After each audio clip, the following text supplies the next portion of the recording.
Hello and welcome to Ready to Thrive. I am sitting here with the one and only Dr. John Delony, rhymes with baloney.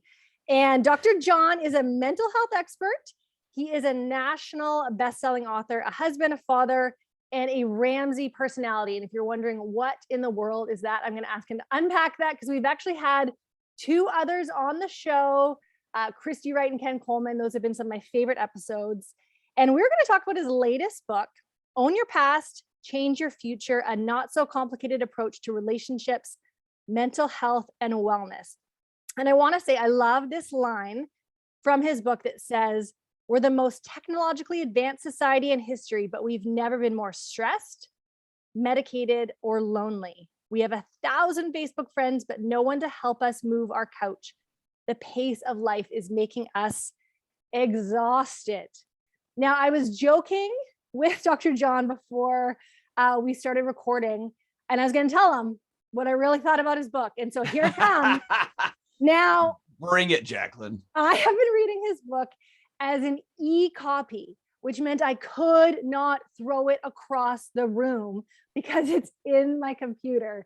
Now, I'm going to say that is actually a really high compliment because it is the questions he is asking at the end of every chapter that are the questions we need to be answering in our lives. And so they're the questions that you have to imagine for a second. When you are legitimately sick, something is wrong, and you go to the doctor's office, you're sitting on that or laying down on that awkward paper thing, and the doctor is pressing and they're like, does it hurt here? And you're like, no, it's hurt here. And then they hit that spot and you're like, oh, yes. And that is what John is doing with the questions in his book. In the same way that a doctor is pressing there, not because he wants to inflict pain on you, but he wants to help you identify this is the spot that needs healing. That is what you are going to get out of John's new book. So John, welcome to Ready to Thrive. Hey, thank you, Jacqueline. I'm grateful that you had me on your show. It's awesome. And I appreciate that my book is so valuable that you want to throw it across the room. That makes my heart feel good. Okay. That makes my heart feel good. So glad. Well, that was an incredibly long intro. I love a really good, like full length intro. Excellent. But tell us a little bit more about who you are and kind of where you come from, how you landed becoming a Dave Ramsey personality, but also writing this book. So take us back just a little bit. So I have, for the last 2 decades, worked as a high school teacher. Most of my time has been spent working in universities and colleges in a dean of students role. And about halfway through my time working in colleges and universities, I was accepting everything. I was on a bullet train to a college presidency. That's what I wanted to do. And this young little go get 'em kid. And I thought I was all fancy with my big fancy PhD. And I ran headlong into reality, which is my body said, you can keep running this hard. I'm out. And over the next decade, I went and got a second PhD in counseling. I had to figure out, and I'm a curious guy. I had to figure out what happened to me, what happened to my marriage, what happened to my relationships. I'm been married to the same person for 20 years and we're still figuring it out monthly. It feels like, or weekly maybe. And I got 2 little kids, and all of a sudden I started to look at my friends around me, at my colleagues around me, at the presidents I was working for, with the leaders behind closed doors I was working with, and realized, oh, they're all falling apart too. What are we doing? And then I joined a crisis response team with the local police department and just started showing up in the middle of the night doing death notifications and crisis victim services when the worst things in people's lives come true. Me and a small team of people would show up to be there in the middle of the night to sit with them and to figure out what happens next. And that became the ringside seat to, we have created a world for ourselves. We got so smart and so fast and so quick. We've created a world that we can no longer live in. And what do we do now? What does wellness look like now? What does a healthy relationship look like now? What does being a good parent look like now? And this book has been, Dave looked at me when it was over and he said, you've been writing this book for a decade, haven't you? And I said, yeah. And so how I ended up here, man, I was the dean of students at I had my dream job over here at a university in Nashville as a dean of students and was loving life. And I ran into, I gave a speech at a big event, and Dave's executive vice president was there, and she said, I'm going to hire that guy. And then a year later, it's one of those weird, it'll make a good behind the scenes VH1 series one day, but it was really that random. I'd never been on the radio, never did podcast or anything like that. Had no interest in this. And here we are. Well, I love that. I love how even your own story of how you ended up here really ties into so much of your book about stories. Yeah. And you go through this whole really onslaught of the stories that we have in our lives. And so many of those stories we can't control. There are things that have been part of, I'm not going to lie, reading the book as a parent, you're like, okay, how do I not screw up my kids? Hey, I'll go ahead and yes. help you with that. You Thank will. It's all good, right? You will. And then one of the things I do believe, though, is that as the story that my husband and I have is that we went through our own big, I'm going to say, inside job of healing on our own. That has been key to us having a healthy marriage, as well as in our parenting. And so I think that's going to be the thing. If anybody's thinking, okay, I really don't want to screw up my kids, I'm going to say, start with you. And one of the things that you're really asking people to do here is to take a look in the mirror and be really honest. And that is hard because when we go to that place, we are not going to like some of the things that we are going to see. That's right. And so would you say, like, is that a first step for people, just beginning to kind of turn and face some of those things? Like, where would people start when it comes to paying attention to some of the stories that maybe the stories they've been kind of brought up in, or the stories they've experienced in their lives? I think the stories in our lives are really the oxygen that we breathe. We don't even know that it's there, and it keeps us going. And sometimes some of the most insidious, some of the worst stories we believe help us in our adult life, or they served some role when we were a kid, right? So a good example, and I talk about this in the book, was my sister is a savant. She's smarter than me 10x. My little brother missed like one question on the ACT or something, right? So I'm sandwiched between two really smart kids. I like playing sports. That was kind of my thing. And in third grade, I got asked to, or invited to, test for the gifted and talented program. This is third grade. And grades were a big deal in my house. And I had a smart sister. My little brother was really young. And I didn't make it. They told me no. And listen, it sounds cool to tell people you have 2 PhDs. It really does. It has helped me professionally to have 2 doctorates. It has. And the fact that I'm still chasing validation from a story that I got when I was in third grade, which was, you're average, or you're not smart enough for the smart kids. They didn't tell me that's a story I picked up on my own, and I never thought to challenge it. And so I've lived with this shadow that you're not very smart. Everyone else is smarter than you. You're just average, right? And I allowed that the number of decisions I've made professionally, personally, out of that one story. And there's 1,000 more. When your buddies tell you, oh, you look fat in that shirt, or when your mom won't stop texting and you start to tell yourself, oh, she likes that little shiny box more than me. Or when your dad says, oh, honey, you want to be pretty for the boys, and that shirt doesn't make you feel pretty, does it? So don't wear that shirt. You pick up these stories and we don't even challenge them. We don't know to challenge them. And then you get older and you work at a place that tells you, I own you. 20 hours a day, you're mine. I need you to check email first thing you wake up, first thing or last thing you do before you go to bed. And we just accept that story. And then we try to backfill wellness, backfill marriage, backfill parenting, backfill good humanitarian and good citizen into those stories. And it's not, look around, man, we're falling apart. It's not working. And so to answer your question, we've got to go back and begin to ask ourselves, what are these stories I was born into? What did my church tell me?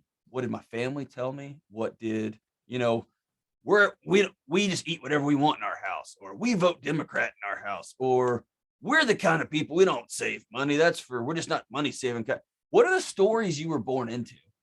And then what are the stories you were told? What did that coach tell you? What did your dad tell you? What did that boyfriend tell you that still hangs around in your heart and soul? And then the most insidious ones are those stories become the stories you tell yourself. What are the things you tell yourself when you look at the mirror? What are you worth? What are you not worth? What are you capable of? What are you not capable of? And then you got to do the hard stuff and be about what do you do next? And that's a cultural issue that we're all wrestling with. We like to live in the past. We like to victimize the past, yell at the past, be angry at the past. And I think we've done a terrible job of empowering people on what do you do next? What does healing look like moving forward? Well, I think one of the first steps is kind of having those aha moments where you go, I almost felt like some of reading your book was like the Matrix, where you step out and you go, oh, what does it look like to look Right. in? And I remember exactly where I was sitting a number of years ago when I had this aha moment. I was sitting on my couch and I remember thinking, friendships are really important to me. And I had just taken some sort of personality test that talked about how I was social and had friends. And I remember thinking, okay, so why don't I have more friends? Like, what am I doing? And I stumbled upon this one friendship, and I had gotten a text from this woman, and it was a birthday party invite, but it was one of those, the party is tomorrow. So it really felt like a late invite. And immediately I thought, oh, she feels sorry for me. She doesn't really like me. And I realized that was based on a message that we had sent back and forth 10 years ago, where I had said I was in a kind of a hard place. She was quite a few years older than me, a busy mom with little kids. I didn't know what that meant at the time. And I was like, you're my best friend, and something like that, which is, again, not really what you want to do in friendship. When it's a new friendship. And so I think she just responded. It wasn't anything mean, but I took it as rejection. So ever since then, I had been telling myself, she doesn't really like you. She just feels sorry for you anytime you get an invite. And I sat there and I went, what if that's not true? That's the magic moment, right? And so I actually took her out for coffee and I said, hey, I wasn't being accusing or attacking. I just said, I've had this thing I've been believing, and I just want to know, like, I've been believing you don't really like me. And she was so shocked. And everything, all the conversation we had afterwards led to the fact that that's not true. But I realized, what else in my life have I been believing that's also not true? And so we carry these things, Jacqueline. Oh my gosh, we all carry this stuff, whether it's true, not true. Some of it is true. Some of it is, you may have been 40 pounds overweight when you were a kid. That may be true. That doesn't mean you're unlovable as an adult, right? And we just, golly, we carry that stuff. So then for you, knowing, because I think we all kind of have, I would say, and I talk about them in this language of having things being planted. And some of them almost like a weed. Some of them are like really little. Like you get those tiny weeds, you're like, they're gone. But then you get those giant, deep weeds. And I think we all have a few that are bigger than others. Like you have that one that has to do with academics and striving. And so what have you done to be able to really replace that belief, that story, with the truth? It comes down to being very honest with yourself and owning your stories. There's really nothing you can do before you take ownership of your stories. And that can happen when you're a teenager. And if you work with teenagers who have dealt with terrible trauma and abuse, they learn this earlier. What happened to you was wrong. What happened to you was not because of you. It's because this person's evil. This person hurt you. And now you get to own what happens next. Most of us don't have those moments. They happen to us organically over time. And we learn these things in our adulthood. When you get fired for the first time for being late again and again and again, and you just got to say, okay, can't be late, right? So we got to own these stories. I wish there was a less cheesy way to say what I'm about to say, but this is just how I live my life. I have it right here. You can see it. It's got a bunch of, I don't know, stickers on it, whatever. But this is just something I carry around with me all the time. And I wish I had a non-cheesy name for this, but it's the stories journal. It's got my gratitude stuff in it. It's got my, hey, I need to get this done today stuff. But when I went to hug my 6-year-old a few weeks ago, And she said, Daddy, you always want to hug, get away from me. The first thing that popped in my head was, of course, because you're a sucky dad, because you're on the road all the time. That was the first story that popped in my head, and I wrote it down. And what I do with that story is I demand evidence from it, just like you do. Is this true? Am I gone a lot? Yep. Am I a terrible dad? No.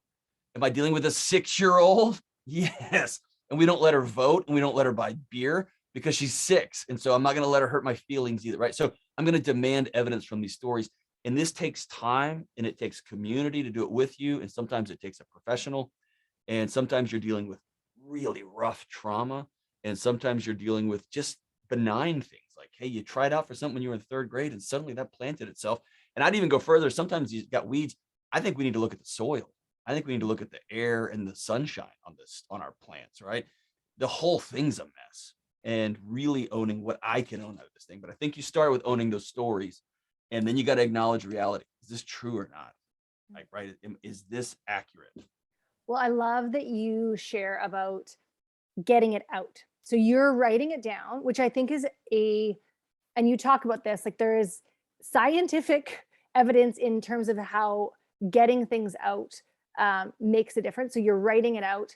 I had a similar moment last week, dropping my kids off at school, and I watched another mom go walk over to another part of the school. And I don't know what she was doing, if she was maybe just hanging out with other moms, something that made her a great mom. And immediately I was like, she's a great mom.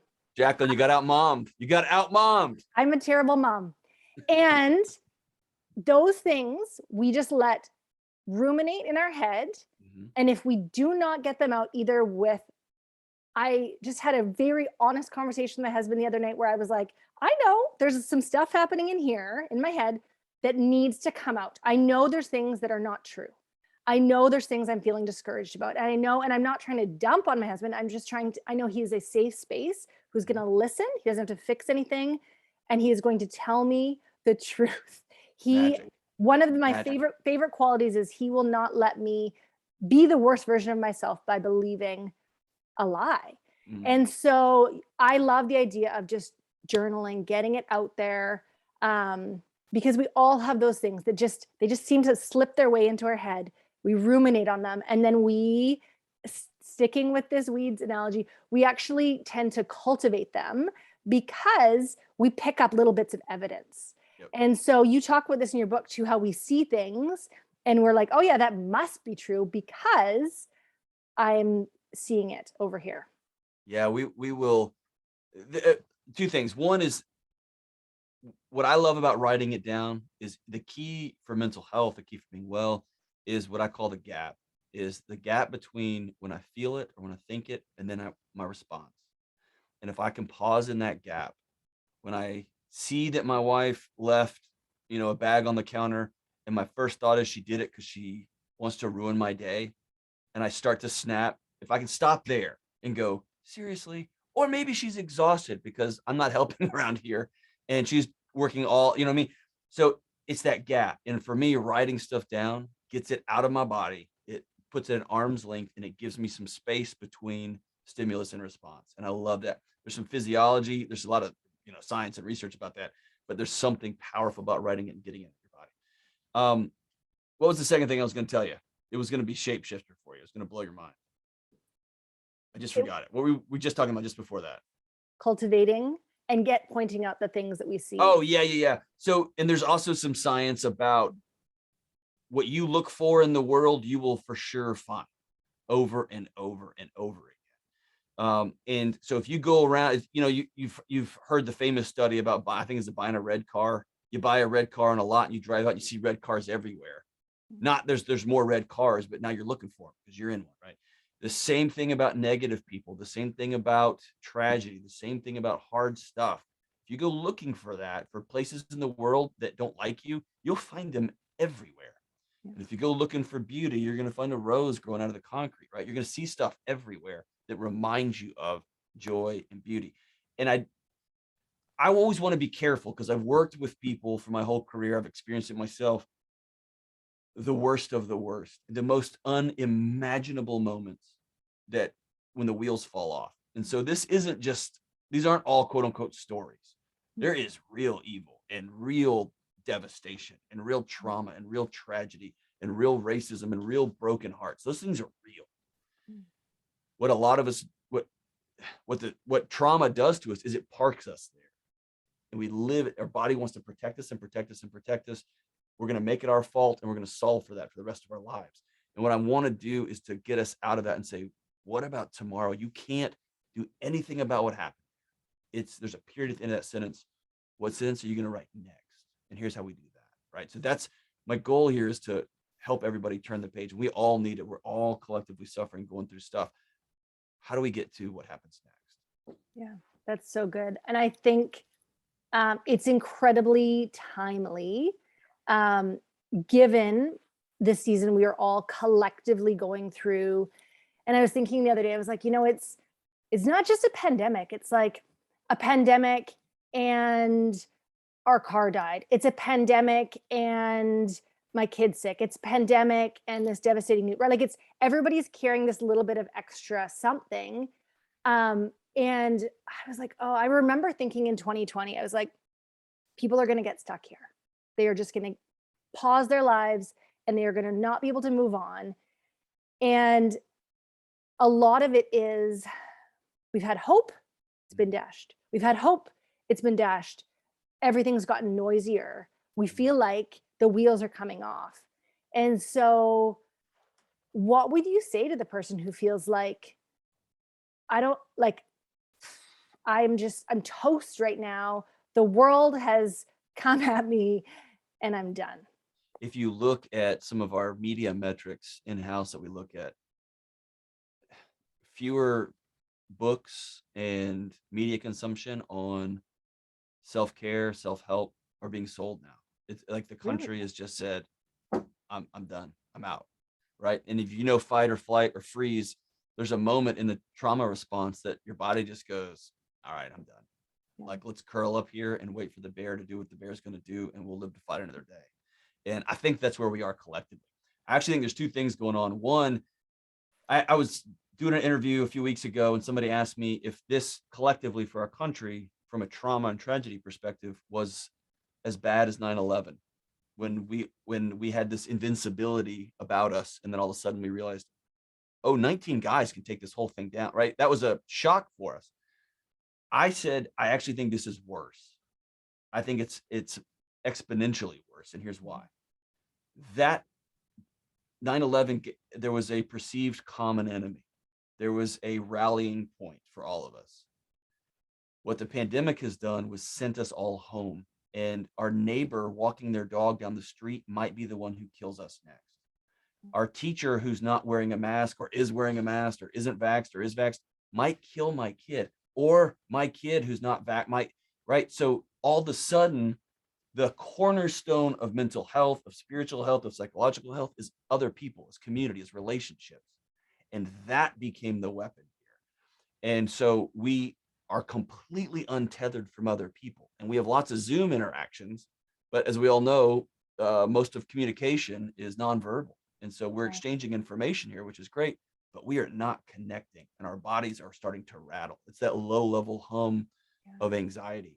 And then I think the next thing, the other part is the core pillars of any society, right? Our faith traditions, our education systems, our government, our medical system, all of that's, man, everybody's looking around going, well, is the government trying to kill me? Is the government trying to save me? Or my kid's school's trying? And so our core pillars, we're now starting to doubt. And that's a scary moment for all of us, because I don't think most of us have ever been here.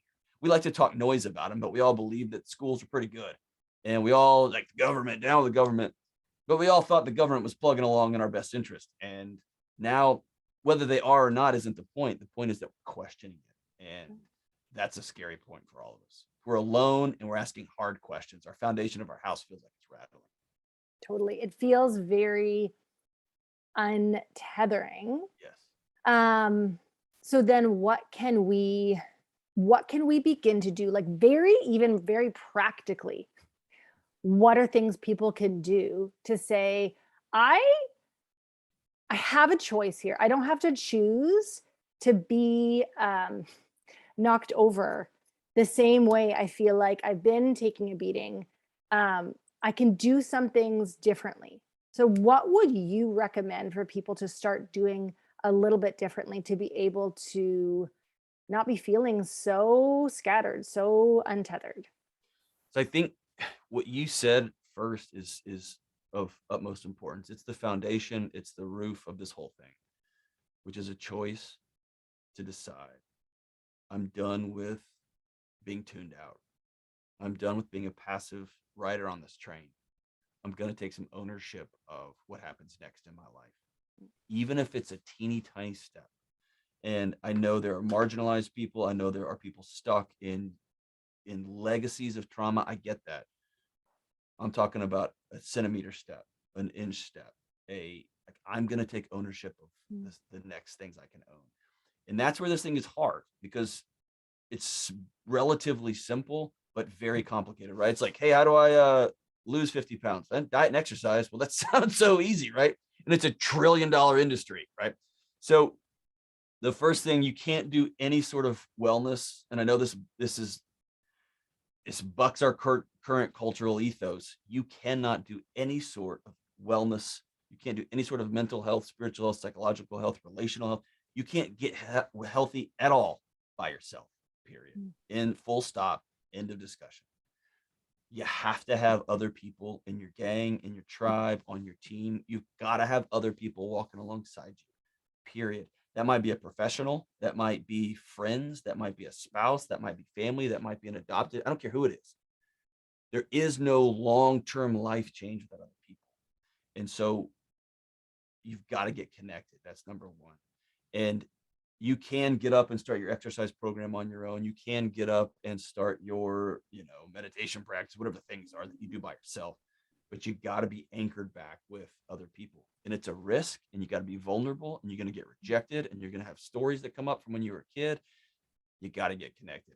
The second thing is you got to be really open about understanding all you can control on planet Earth is your thoughts and your actions. And that's it. And that's humbling, and that's disorienting, and it's frustrating, and it's true. I can't make my wife love me anymore. I can't make my kid, you know what I mean? I can force my kids to do things because I've got bigger muscles than they do right now, but that's short term, right? I can control my actions, and I can control my thoughts. And so I'm going to begin to doing things that help me be well. I'm going to begin thinking things, putting things in my mind, start some daily practices that are going to help me be well. And what you'll find is those things, as you look towards optimism, as you start making those small behavioral choices in your limited circle of influence and control, the dividends pay off exponentially. It's like compound interest. You do a little bit of exercise and a little bit of eating right and a little bit of human connection, a little bit of human touch, a little bit of reading instead of Netflixing, a little bit of putting your phone down, and all of a sudden you sleep an extra 30 minutes. You sleep deeper, you sleep a little bit better, you're a little bit kinder, and it just begins to do this, right? It's exponential how your life shifts and changes on you. Yeah, so good. I think it is incredibly powerful when we can pause and understand the difference between what we have control over and what we don't have control over, because we spend a lot of time worrying and thinking about ruminating on things we have no control over. And so let's address that. Ruminating feels like helpful thinking. Progress. Yeah. It feels like you're doing something, right? Yeah. It feels like you're getting somewhere. Yeah. And ruminating is a complete and utter waste of our time. Yeah. And I am a bad ruminator. Anxiety just wore me out for years. And it was that line that it's a complete waste of your time that I went, oh yeah. And literally began to stop ruminating that. I mean, I began working on stop ruminating, right? And I'll walk through my living room and I'll just be thinking to myself, and I'll say, nope, out loud, real loud. And my wife will laugh. She didn't even look up anymore. Right. But I'm literally telling my head, we're not having this conversation right now. Yeah. You know what I mean? Whatever worse. And I'm just going to continue to do that until my default setting is not spinning and worrying and spinning. It's looking for beauty. It's finding my kids doing something great. It's finding a quick moment I can honor my wife and say, hey, I'm grateful for you. I can text a buddy and tell him that I miss him and love him. Like, I'm going to begin to make that my default orientation, not this could happen and this could happen and this could happen and this could, right? Well, I love, this is 2 Corinthians 10:5. take every thought captive. Hmm. And there's a translation called the Passion Translation, and it says like prisoners of war. And I love that terminology because I imagine being on the battlefield and being like, if you're taking someone as a prisoner of war, like this is actually like they're fighting you. This is a lot of work. And so for me, I will tell people, if you have never done this before, it is going to feel like a lot of work. It's like going to the gym, and the first day you go to the gym, you do not understand how to use any of the equipment. It's scary and you feel very weak. But the next day you go, you're like, I know that machine, I can do that thing, and you get a little bit stronger and you keep going. And I have found, as I have learned to take thoughts captive in the day, literally as if somebody's trying to barge into my house, I slam the door. I am able to do that at night. Because one of the things that happens is you can wake up in the middle of the night and you have I just have the most bizarre thoughts come my way about things that they're not important. Like they're important. They're not that big a deal sometimes, but in the middle of the night, your brain doesn't know that. And so I thought like, when my oldest had trouble learning how to read, it was like, your kid can't read and it's because of you and you did this. And I'd be like, I know, and I need to figure it out. And it's like 3 a.m, no one is learning how to read. And so, but learning to take those thoughts captive in the day, getting stronger in the day of saying exactly what you said, like slam that, like you don't get to come in here because I can't actually control you. Taking them captive in the day, you get stronger. And then at night, you actually can sleep more deeply because when they come, you're like, go away. Like, we'll deal with you tomorrow. Like and I'm not saying that again to say it's easy, because I think many of us have dealt with our own levels of anxiety in different things. And some things feel like that thought that is like, there is a person at the door. I have the sweetest neighbor girl, but when she comes, she bangs like a giant delivery man, or she'll ring the doorbell. And so it can feel like that sometimes when thoughts are coming our way. And so a word that has been a gift to folks I've worked with over the years we feel like we're in the Super Bowl 24/7, 365. Like every thought, every action this is it. This is the next 4th down and 10 to go, and if you don't score, the game's over. Right. I want people to internalize the word practice. Yeah. As you change your thoughts, you're just practicing. And LeBron James is going to practice today. He's going to take 100 shots before the game, or 200 shots. He's going to miss 30, 40, 50% of them. And then he's going to go play the game. And you're going to miss some thoughts. You're going to find yourself in the shower ruminating on something. And you'll be like, what? Like, you know what I mean? You're going to catch yourself and you're going to be like, all right, we're done. We're done. And you're going to wake up at 3 a.m. and you're going to find yourself wondering what you did wrong, why you failed your kids so bad because they can't read. And you know what I mean? And then you're going to go, whoa, hold on. Now it's 3:45 and I'm practicing this. And this isn't a problem to be solved at 3 o'clock. So I'm going to put on my calendar. We'll circle back at 8. And by the way, my kid can't read. And so we'll just let that be, right? I'm going to practice this. We make these things into character issues and moral issues and failure issues. I want to lower the pressure on this. We're practicing. We're just practicing a new way of our minds working. And if you practice, eventually it becomes your default setting. It becomes the way it just orients itself. And so now, yes, I woke up at 2 a.m. every night for a decade. And now I'll wake up at 2. I literally will laugh. Like, oh gosh, are we doing this again? And then you go right back to sleep. Or it's 2:30 and I realize I'm not going back to sleep. You know what I do? I get up and read a book and I kick my feet up and I don't fight my body anymore because I know the next night I'm going to go to sleep, and I grind out my workout that day. And I know it's not going to be fun because I'm tired.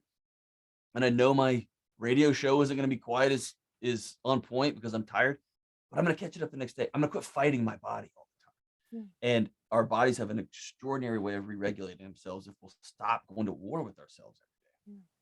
Well, I love that you share that concept of practicing, because I think we too often have an idea of all or nothing. We're just going to hit it out of the park. And really nothing in life works that way. Nothing. Everything has its little stutter step. And And that ties really nicely into actions as well, because we are going to take practice with those actions. Again, figuring out the difference between what are things we can do and can control and we can't.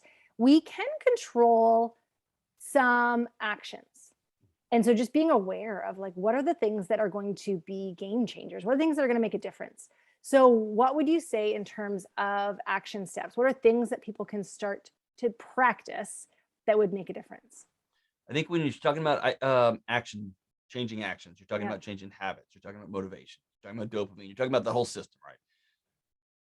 One of the game changers for me recently, and he'll even say this is the least scientific part of his book, but it's the first time I've read it this way that caught my attention, that became something that I do different the next day. And it was out of James Clear's Atomic Habits book, but he talks, got a whole book about habits and motivation and behavior change. But he laid out a framework, which was don't start with a goal, don't start with some arbitrary ending in mind. I'm an Astros fan, lifelong Houston Astros fan. They had one goal, win the World Series. And if that's your only goal, eventually you cut corners to get there, right? And you start banging on trash cans and you cheat and you invalidate the whole thing and you ruin me and my son's year. Just saying. Not that I'm still carrying that around, but I kind of still am. James Clear says, start with your identity first. Who do you want to be? Do you want to be a person who honors your body? You're a good steward of your body and a good steward of your mind. Great. Let's start. I'm the kind of guy who takes care of his body. That makes working out way easier than I need to lose 5 pounds. I got to lose 5 pounds. And so I'm going to start with identity when it comes to action. I'm the kind of guy who is involved with his kids. That's going to dictate whether I plop down in front of the couch and watch Netflix or whether I go kick a soccer ball mindlessly with my 6-year-old. It's going to end into some dodgeball game. And then one of us is going to be crying. I know how this ends, but it's under an identity, right? So that's the first thing. The second thing is when it comes to changing any sort of actions, I'm going to look at the literature on mental health and you got to reach out to other people. You've got to be intentional about moving your body. And I know it's become not cool to talk about how important exercise is, how important body movement is, how important going for walks is. We've just gotten to a place where we can't differentiate between mental health and physical health and psychological health and spiritual. It's all health. And so I can't be fully well if I'm not moving my body. I can't be fully well if I'm not sleeping. And the downstream effects of being intentional about sleep means I got to get off my machines and I got to get off my illusion that I've got to control everything in the world and I've got to turn the news off and I've got to stop watching Netflix until the middle of the night. It really dictates a lot of my actions. And so, but sleep, moving your body, human connection, those are 3 of the big ones. And then 4, putting the screens down, turning the knobs and buttons off and either getting out in nature, getting with other people, being awkward again, being vulnerable again, being weird again. We got to get back to that. Our bodies are desperate for it. So good. Going back to what you said about practicing, one of the things that I've found helpful has been to take my phone, plug it in at the kitchen island at like before 9 o'clock. And I'm not hitting it out of the park. Like I'm not getting 7 out of 7. But 4 out of 7, even 2 out of 7 is better than not. And so I think sometimes it comes down to those very, very simple things that we just decide I am a person who goes to bed at 10 o'clock, or I'm a person who plugs my phone in. I'm a person who this is incredibly embarrassing because our kids' school is down the road. It is like a 60-second drive. We drove my oldest to school for years. I couldn't fathom, and we had little baby, the whole thing. But we are a family who walks to school now. Took us a while, but I think it really helps, even in the conversation we're having before about the, bad mom or whatever it is. I had a very profound moment. I'm having a very hard day. I was traveling with my kids by myself. They're all young. And I had a woman stop me twice. It was the same woman as we were taking a ferry, stopped me probably between an hour and a half of each other. And both times she looked me in the eye and she said, "You're a great mom." And I was like, I'm going to start to cry. And the second time she said it, we just come into the bathroom, and my middle daughter, I'd like made her go to the bathroom because I was like, you know how toddlers like, I don't have to go. And I'm like, we're getting back in the car. You have to go. And I didn't feel like a great mom, but she looked at me and she said, you're a great mom. And I left that bathroom and I was like, I'm a great mom. And I kind of like stood up taller, and I realized sometimes we need to like live into it. And so when she spoke that into me, I was like, I am a great mom, but I'm now living into it. And so I think we're not just telling ourselves these things to puff ourselves up and be like, you know, don't worry, you're the, like, my 5-year-old is on a kick right now where she continually says to me, you're the best mom in the world. And I'm like, you've said it to me 45 times today. It's lost a bit of its, magic. And you cannot have any M&Ms, Leaf. You're right. Well, I think she just wants me to say it back to her. Right. But there is something about, okay, what are we really anchoring on who we are and living into that, right? So some of that might not be fully true, but what does it look like to begin to say, this is who I want to be? So if you look at we've created entire language and industries around hacks, right? Life hacks and body hacks, whatever. Just reverse engineer it. And so if you look at the, Huberman's ocular science literature on getting sunlight in the morning helps with melatonin production, right? If you look at the science about body movement and connectivity and looking your kids in the eye and holding their hands when you can, you solve all of that drama, you don't need any gadgets, just walk your kid to work, right? And there's a great guy in California named Pete that said, like, I looked at our oil dependence issues, and I looked at our diabetes issues, and I looked at our, car pollution issues, and I thought, we don't need billions of dollars to, like, just ride your bike. You know what I mean? And it was this very simple, we overthink this, we over dramatize it. And I don't want to blow by an important point you made. Most of our problems that are in our head aren't solved in our head. They are solved through doing. And I wish that was not the case. I'm an intellectual, I'm a nerd. I would rather read a book than go do a thing. But I've learned, if I'm angry with my wife, if I'm frustrated at home, if I'm angry with my kids, say nothing until I go for a walk or go for a run or go ride my bike or go do something. And then I inevitably come back more calm, more at peace, more ready to have a rational conversation. My fight or flight is disengaged. My thinking brain is back on. And now we can have a communication, right? So we often like try to think our way into better mental health, think our way into a better relationship. You know what? I just got to start emptying the dishwasher. I got to start vacuuming and picking up my clothes off the floor. Like, there's not some great big secret here. You know what I mean? And there are moments of vulnerability, like you and your husband, we need to give a state of the union. How are you? I miss you here. Our sex life is here. Our connection is here. I don't really like the way you're talking to our son. Like, those things have to happen, but those happen on a foundation of, we're both working, we're doing the things every day to honor one another, to honor ourselves. And man, those conversations become much more easier. They become much more natural, much more fluid, much more connected. So good. Well, I just texted your wife about the dishwasher. Excellent. Pretty excited about that. Thank you for being here, John. As we wrap up, I just want to know, is there anything else you'd want to leave with people who are feeling like, hey, the last few years have been hard. Is there hope for me? Because I feel like I've just been in a really hard place. What would you say to that person? The last few years has tested our basic primitive fight or flight systems. And so if you found yourself angry at everybody, if you found yourself checking every possible news click and ding and stock market up and down and COVID thing, or if you found yourself just wanting to stay under the covers and watch another series on Netflix and another series and another series, and you're just handing your kids sugar and saying, y'all do it. I want you to know you're not broken. Our bodies were designed to handle a tiger at the front of our cave. It was not designed to handle a million tigers living in our homes with us and being piped into our heads through our headphones every day. And so I want people to give themselves grace. I want themselves to go to people to look in the mirror and go, we are in the middle of a hurricane. It's okay that I'm not okay. And now, what am I going to do next? Right. So it's not okay to stay there.